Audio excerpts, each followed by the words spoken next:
Selamat datang. Di depan saya ada Realme C75 dan hari ini saya akan menunjukkan cara melewati verifikasi Google di ponsel ini. Jadi sebelum saya benar-benar mulai dengan proses bypass, saya ingin membahas beberapa hal terlebih dahulu. Pertama, kita akan membutuhkan ponsel kedua untuk proses ini, dan alasannya adalah karena kita akan menggunakan aplikasi cloning ponsel yang akan membantu kita melewati verifikasi di sini. Jadi itu adalah salah satu hal yang memang dibutuhkan untuk proses ini, sayangnya. Dan tentunya, Anda juga akan membutuhkan koneksi internet. Dan yang terakhir, saya hanya ingin membahas tentang perangkatnya. Seperti yang bisa Anda lihat, perangkat ini terkunci. Kita memiliki pola verifikasi di sini, dan juga ada ikon gembok kecil yang menandakan bahwa perangkat ini saat ini dalam keadaan terkunci di layar kunci. Untuk memulai, Anda perlu melanjutkan ke depan jika Anda masih di awal proses pengaturan, agar bisa sampai ke halaman sambungan Wi-Fi dan cukup masuk ke jaringan Anda. Dan setelah Anda melakukannya, kita pada dasarnya bisa mulai prosesnya. Jadi untuk memulai di sini, kita akan klik pada ikon mata. Sekarang saya ingin sedikit menutupi dengan tangan saya karena, passwordnya belum terlihat. Jadi setelah Anda mengklik ikon mata, saya juga ingin menunjukkan hal ini. Jadi ketika Anda terhubung ke jaringan dan menekan ikon mata, akan muncul banyak hal beserta opsi berbagi dan sebagainya. Alasan Anda perlu terhubung ke jaringan adalah karena jika tidak, Anda hanya mendapatkan sedikit opsi seperti ini, di mana kita tidak memiliki opsi berbagi yang kita butuhkan. Jadi di sini Anda ingin klik pada bagikan, saya akan menutupi dengan tangan saya lagi, karena ini akan menampilkan kode QR dan mungkin juga kata sandi untuk jaringan tersebut.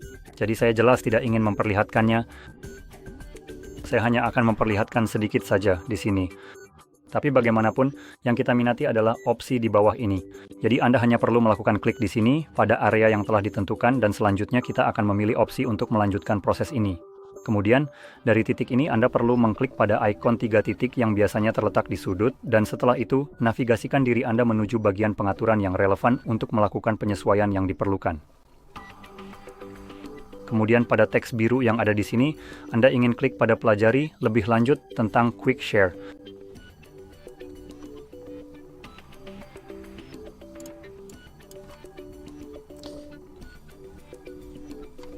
Sekarang di sini kita mencari teks biru yang bertuliskan berinteraksi dengan perangkat dan orang di sekitar Anda. Nah, itu dia, tepat di bagian bawah di sini. Saya klik ini. Selanjutnya, Anda mencari hal lain yaitu periksa koneksi Wi-Fi atau seluler. Hilangkan ini. Nah, itu dia yang sedang kita cari. Jadi, ini adalah sebuah menu drop-down yang berfungsi untuk menampilkan berbagai pilihan atau opsi. Kita perlu mengklik di sini, dan kemudian kita sedang secara spesifik mencari opsi cek cepat yang akan membantu kita dalam proses ini.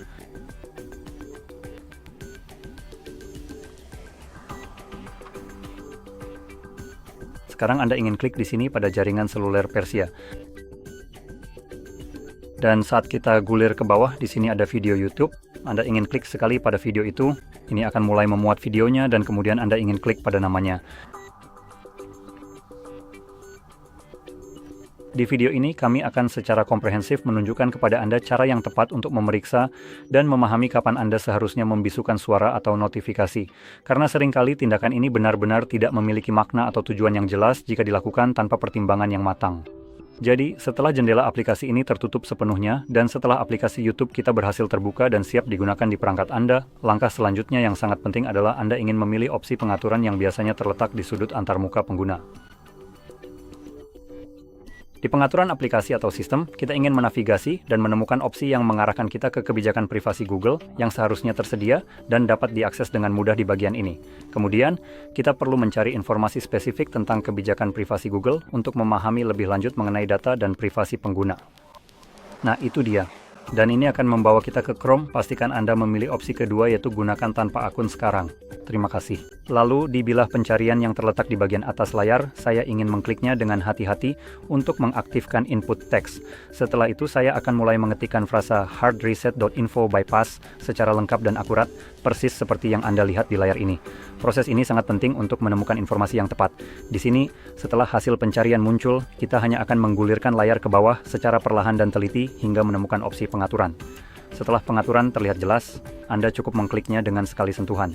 Tindakan ini akan secara otomatis mengarahkan kita langsung ke menu pengaturan utama ponsel Anda, tempat semua konfigurasi sistem berada. Dan di sini, dalam menu pengaturan ini, kita perlu menavigasi dengan cepat dan efisien menuju bagian layar utama dan layar kunci. Jadi, tepat di sini, di dalam kategori tersebut, Anda ingin memilih opsi tata letak layar utama untuk melanjutkan penyesuaian tampilan ponsel Anda. Ini akan mengalami gangguan, yang normal setidaknya untuk perangkat-perangkat ini, dan akan membawa Anda ke layar utama. Jadi di sini Anda ingin menggeser ke kiri, dan kami mencari aplikasi telepon klon. Sekarang lihat di mana itu. Saya pikir mungkin di sini, ya. Jadi sebenarnya itu ada di halaman pertama di bawah alat di sini. Klik aplikasi cloning telepon, lalu pilih bahwa ini adalah perangkat baru yang diizinkan. Anda akan mengizinkan semua yang muncul dengan pilihan berikutnya, yaitu migrasikan data dari. Bagi saya, itu akan menjadi Android lain dan saya rasa itu memang satu-satunya yang bisa saya gunakan selain jelasnya Realme dan OnePlus. Ini pada dasarnya juga secara teknis Android, jadi sama saja. Saya rasa ini tidak berfungsi dengan iPhone. Saya hanya ingin menyebutkan itu. Jadi perangkat Android lain apapun, dan ini akan menghasilkan kode QR. Jadi perangkat ini sekarang sudah siap. Selanjutnya kita akan beralih ke perangkat yang sudah di-unlock, dan di sini kamu akan menuju ke Google Play Store jika aku bisa menemukannya. Nah, ketemu. Ada di halaman pertama, benar-benar aplikasi pertama. Dan kamu akan mencari aplikasi clone phone. Nah, ketemu.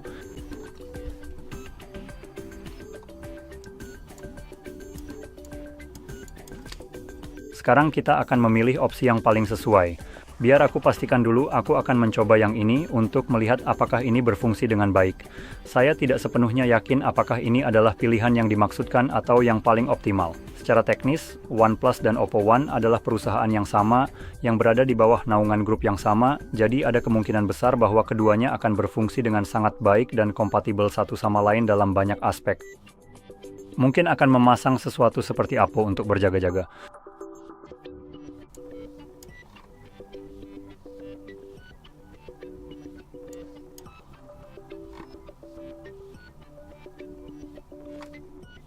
Ya, jadi yang sudah terinstall, kita akan pilih buka setuju dan lanjutkan lalu pindai kode QR.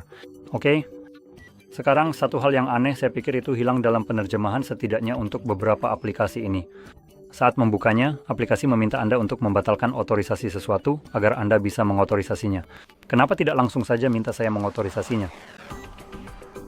Bagaimanapun, seperti yang bisa Anda lihat sekarang kameranya sudah aktif dan kita bisa memindai kode QR. Begitu Anda mengarahkan kamera ke kode ini, aplikasi akan otomatis mencoba terhubung lagi. Saya akan masuk ke menu deotorisasi saat menggunakan pengaturan aplikasi di sini. Cari aplikasinya. Jadi saya rasa ini yang dimaksud, aktifkan dan kembali. Sedang terhubung sekarang. Dan yang kedua, Anda akan melihat kedua perangkat ini terhubung. Semoga saja atau tidak dalam kasus ini.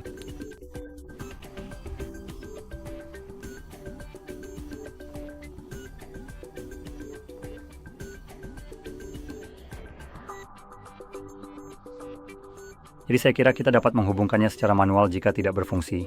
Dalam kasus ini, saya akan menavigasi dengan cermat ke pengaturan Wi-Fi yang tersedia, dan kemudian saya akan secara teliti mencari jaringan nirkabel spesifik ini yang dapat ditemukan dengan mudah di daftar yang tersedia di sini, dengan kata sandi yang telah ditentukan yaitu Yawewo Olpaptan Cusu Sumkabin Connect. Itu dia.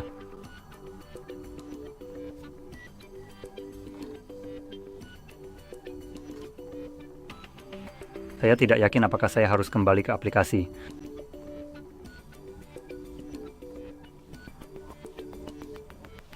Ya, indeed.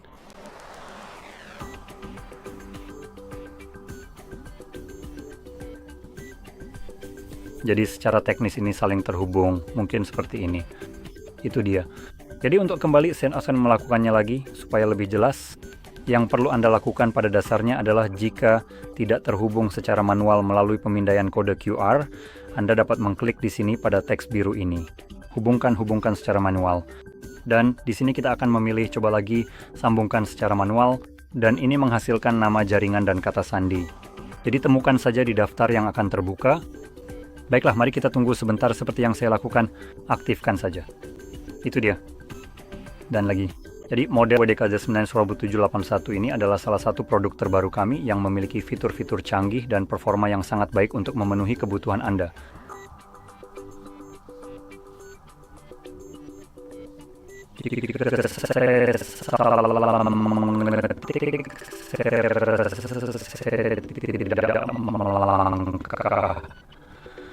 Mari kita coba lagi. Hubungkan secara manual. Untuk melanjutkan proses ini, Anda diminta untuk menghubungkan atau menyambungkan angka-angka spesifik berikut, yaitu 97 dan 81. Pastikan koneksi ini dilakukan dengan benar dan akurat sesuai instruksi yang diberikan sebelumnya.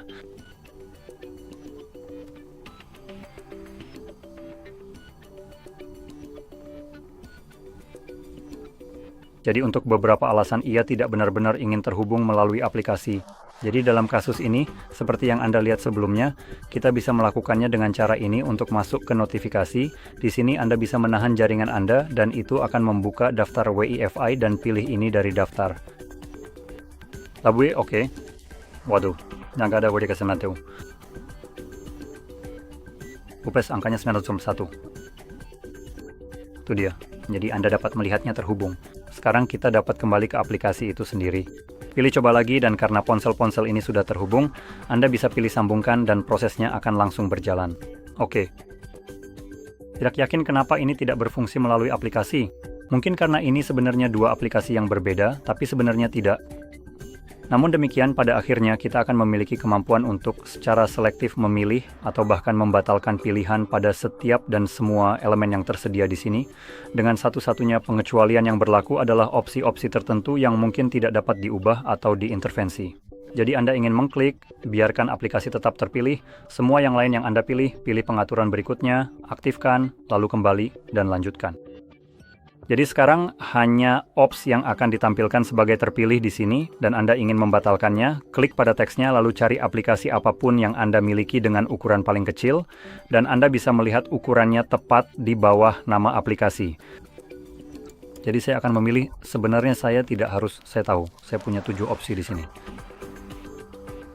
Apapun yang berukuran kilobyte akan sangat bagus. Ada 4 MB untuk Assistant, dan 5 MB untuk Gemini, yang merupakan ukuran yang cukup besar. Mari kita pilih Gemini. Saya rasa Anda masih bisa menggunakan opsi Google juga. Meskipun kemungkinan besar sudah ada di perangkat ini, seharusnya tetap bisa digunakan.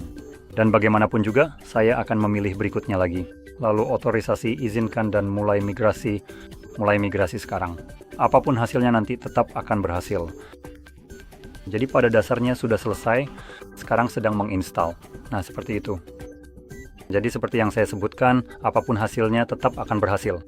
Seperti yang Anda lihat, hasilnya di sini untuk saya adalah gagal. Nah, itu tidak masalah. Meskipun gagal mengimpor aplikasinya, proses bypassnya tetap berjalan karena apa yang baru saja kita lakukan sekarang memungkinkan kita untuk memilih selesai. Dan sekarang Anda bisa melihat bahwa kita kembali ke proses setup meskipun kita sudah melewati bagian verifikasi perangkat. Jadi kita akan pilih di sini, lewati, nanti, berikutnya, dan kita hanya ingin menyelesaikan setupnya. Sekarang untuk setupnya saya sarankan lakukan saja dengan cepat, tidak perlu terlalu serius karena perangkat ini secara teknis masih terkunci. Masih ada satu hal terakhir yang perlu kita lakukan untuk benar-benar membuka kunci penuh perangkat ini nanti. Ya, seperti itu. Jadi sekarang kita sudah bisa mengakses layar utama. Sekarang saya juga akan menjelaskan satu hal lagi.